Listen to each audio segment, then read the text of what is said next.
tuned in with us. Switching gears a little bit. Going to our second guest, plural, of the evening. We've had Rahiem Shabazz on before, director of Elementary Genocide. He recently just dropped Elementary Genocide 2, and he brought one of the principals in the documentary, and I saw the long trailer, and you were spitting some real knowledge on there. So please introduce her, because I don't want to mess up nobody's name, no pronunciations. Her name is Khalilah Ali. But it could be Doctor. It is Doctor. See? There you go. There you go.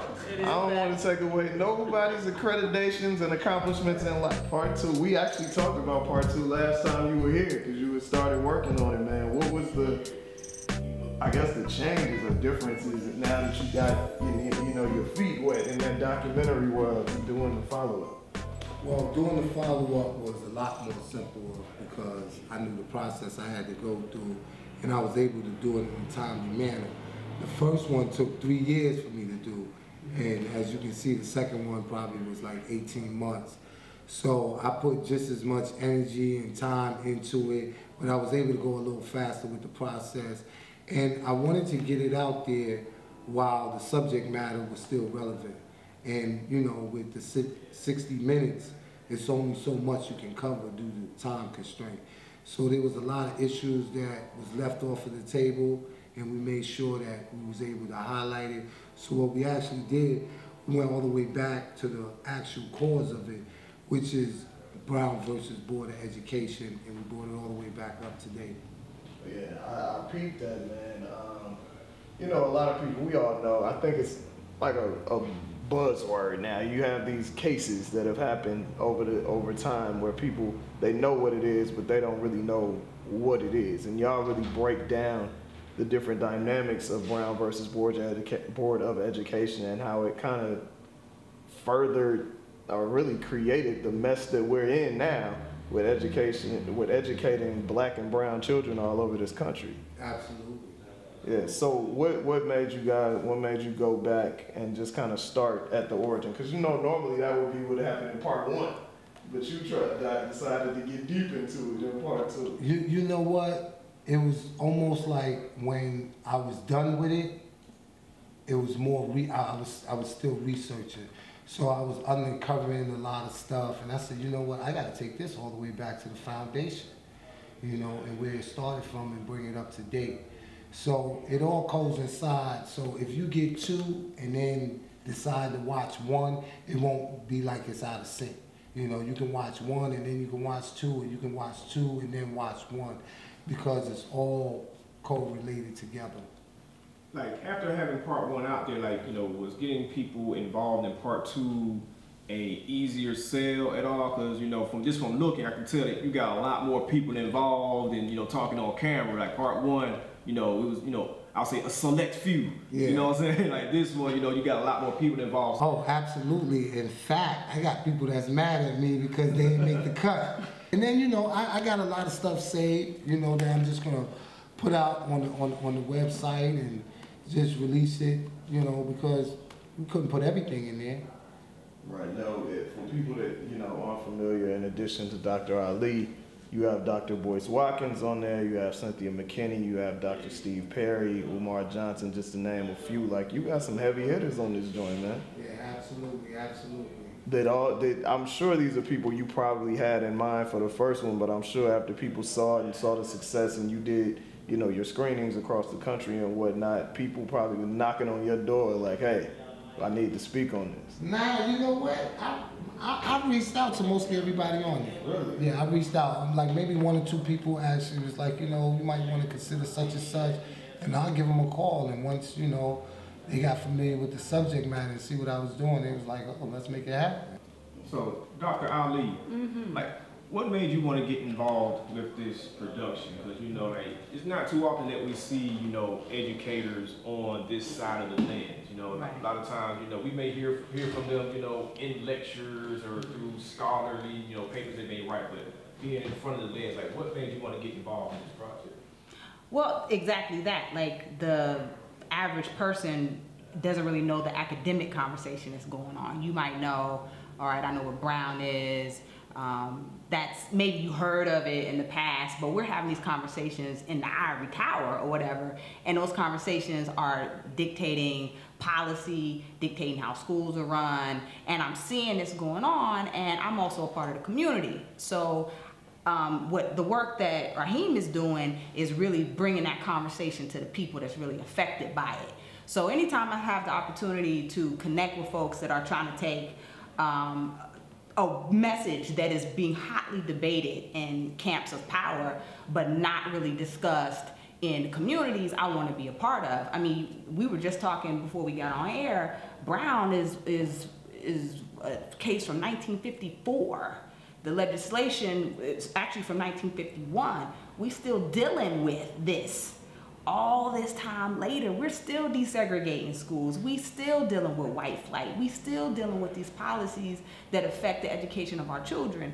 And one of the worst parts about it is it's beyond just we don't get the opportunity to go to school with white folks. Now it's black schools are filtering black bodies, black children into the prison system. They're almost designed to institutionalize black children.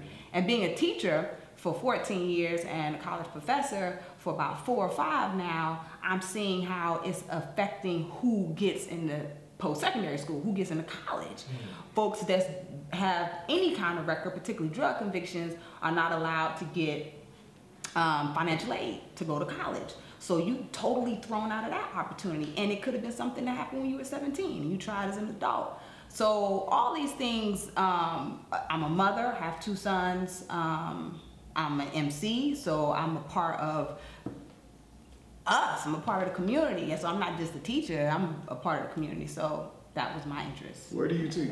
Right now I teach at Clayton State University. Okay, cool. Well, I'm curious. We got the doctor. Beautiful lady, as you can tell, brilliant lady. So what subjects do you teach? Let's English talk. and English education. Okay. Yeah. So I'm the person that when you go to college and you want to get your degree in English and you want to teach little black kids, you gotta go through me. I gotta sign your paperwork.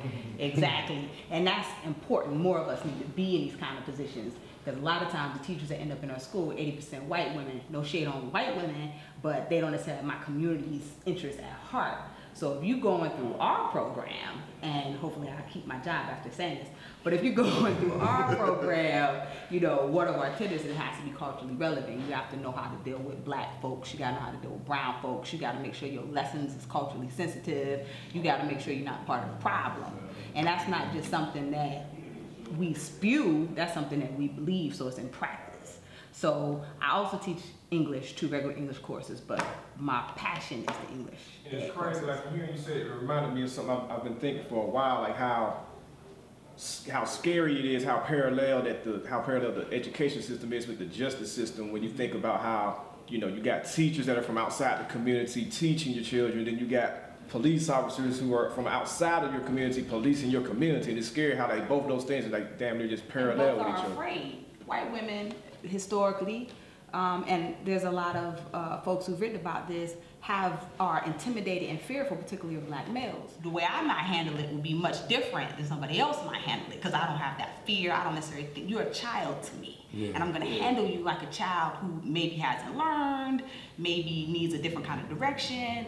Never had very few problems. I don't write you up. If anything, we out in the hall, me and you want to pop off, because a lot of times it's bravado, you know, having to kind of show everybody that you a man.